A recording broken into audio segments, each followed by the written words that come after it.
जैसे कि हमने बताया, मेरी भतीजी पैदा हुई मेरे बेटे के शायद 6 महीने बाद उसका हुई थी। और जब मैंने जाने की इजाज़त मांगी तो मेहताब ने यही कहा कि तू दाई नहीं है, तू बच्चा पैदा करने वाली नहीं है, तू क्यों जाएगी। तो खैर ज़ोर ज़बरदस्ती से ससुर की ज़िम्मेदारी पे हम आ गए। जब हम यहाँ अपनी मायके आ गए तो ये लोग ने फिर मेरे को पलट के नहीं देखा। 1.5-2 साल तक हम यहाँ रहे, कभी कोई फ़ोन नहीं, कभी कोई मतलब नहीं, कभी ना लेने आना, ना कभी किसी तरह से राब्ता ये लोग ने नहीं किया। जब 2-2.5 साल हो गए तो हमको लगा कि मेरे बच्चे की ज़िंदगी ख़राब हो रही है, हमको कभी ना कभी तो जाना ही, तो अभी क्यों ना जाऊँ, उसका एडमिशन होना है। तो जनवरी में मैंने डिसाइड किया कि मैं चली जाऊँगी।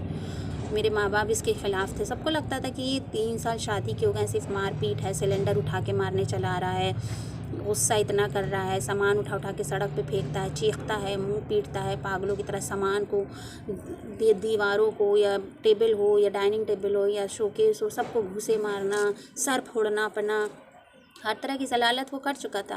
और सिलेंडर जब से उसने मारने के लिए उठाया था तो कोई भी राज़ी नहीं था मुझे भेजने के लिए, क्योंकि बच्चे की भी जान को ख़तरा था, मेरी भी जान को ख़तरा था। मगर उस इंसान के लिए अल्लाह जाने कहाँ से मेरे दिल में मोहब्बत थी, क्या था। और हम आज भी कह रहे हैं कि उस इंसान की मोहब्बत मेरे दिल से आज तक नहीं ख़त्म हुई। हम कोशिश करते हैं उसको भूल जाएं। आप यकीन नहीं जानेंगे, हम नमाज़ों में दुआ करते थे, तहज्जुद में दुआ करते थे कि अल्लाह हम उसका नंबर भूल जाए। हम फ़ोन करते थे, तुम्हें मेरी याद नहीं आती, एक बार मिलने आ जाओ, एक बार अपनी शक्ल दिखा दो। हमने कई बार उसको पार्क बुलाया, घर के करीब पार्क थे, अच्छा तुम घर नहीं आते हो, पार्क आ जाओ, मिल लो आके। तो वो पार्क में भी मेरे लिए कट्टा रख के लाया था, बोला कि मेरी गाड़ी की डिग्गी में अभी भी वो कट्टा रखा है, अगर तू कुछ करेगी तो तुझे मार देंगे।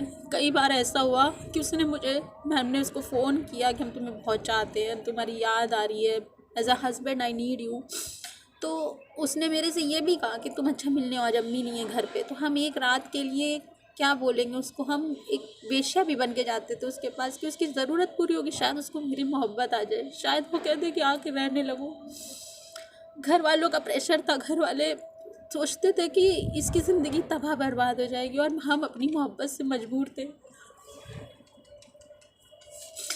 हम जहाँ वो मस्जिद में नमाज़ पढ़ने जाता था, हम उस मस्जिद में जुम्मे वाले दिन 12 बजे से जाके खड़े हो जाते थे अपनी स्कूटी लेके कि शायद वो निकलेगा तो उसकी शक्ल देख लेंगे।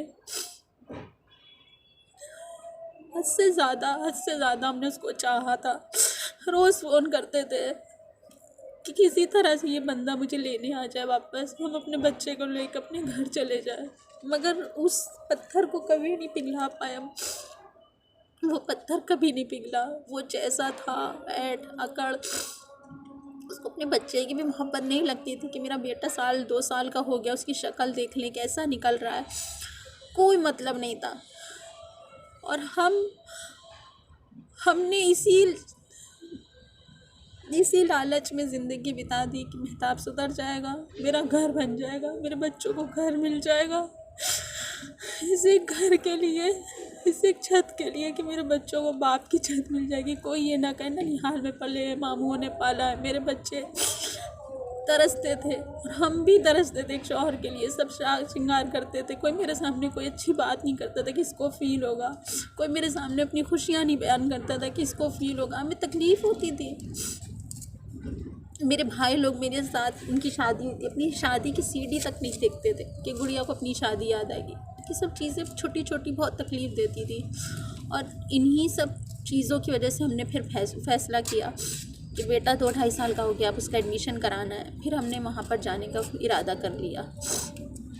मगर ये एक और गलती थी, अल्लाह जाने क्या मंजूर था किस्मत को मुझसे कि हम उस वक्त कमज़ोर पड़ते गए और हमने किसी की नहीं सुनी। हम खुद से उसके पीछे, उसके दीवानी होके एक तरह से उसके घर पहुंच गए।